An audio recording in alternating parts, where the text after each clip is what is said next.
Do I have a massive asshole?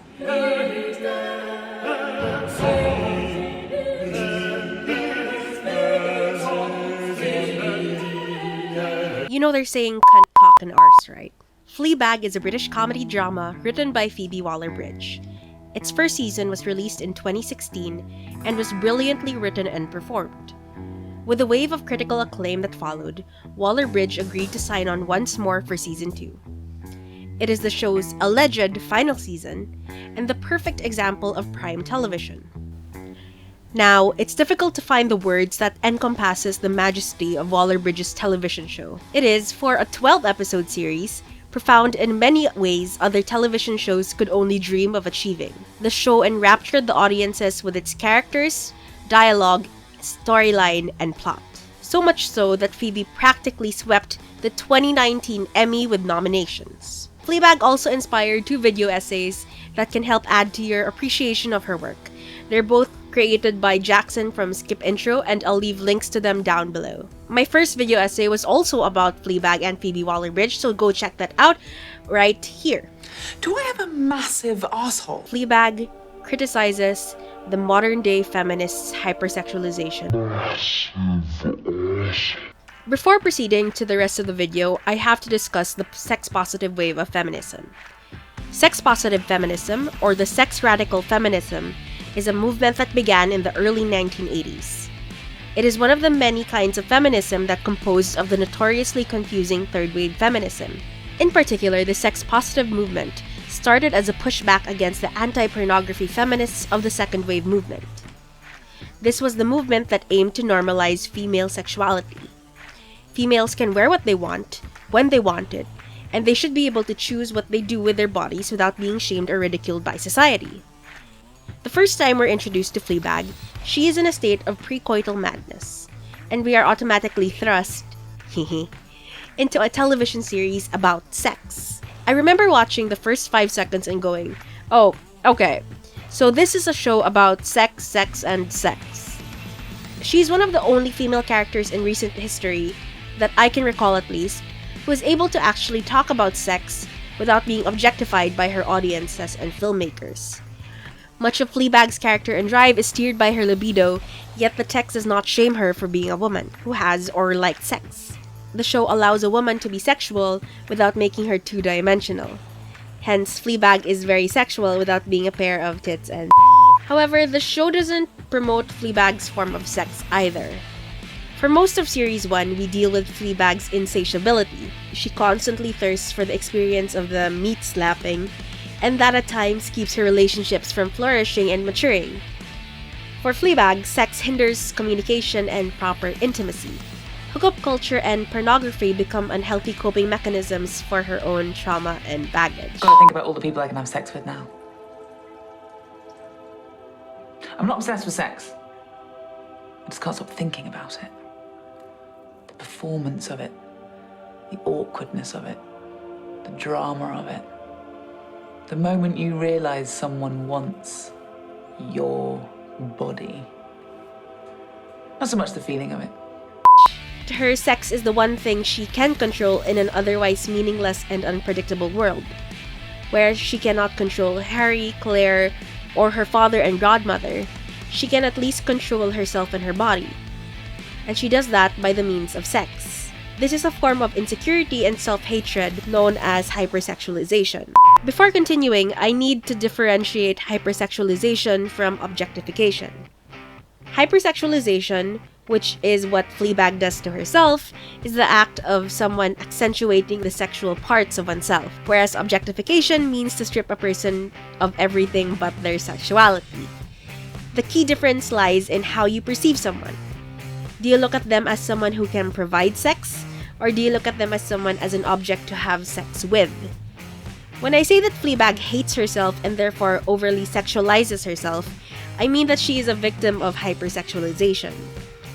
This is a personification of one of the many critiques of sex-positive feminism, that because society and modern feminists glorifies female sexuality too much, women unintentionally become over-reliant on their sex to survive. This can lead to an unhealthy and destructive perception of the self.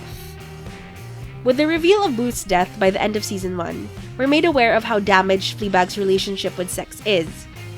In particular, we see how a traumatic and terrible situation involving sex can lead to someone just constantly craving and using it as a crutch. In this case, Fleabag only sees value in herself when she's doing sex. The turning point for Fleabag occurs at her grandmother's art show. It is a celebration of her godmother's relationship with sex, and it is very much sex positive. Curiously though, this is where Fleabag becomes totally isolated from family and friends. I find that makes the loss more poignant and meaningful. Isolation occurs when surrounded by too much uncomfortable and, at times, manipulative sex.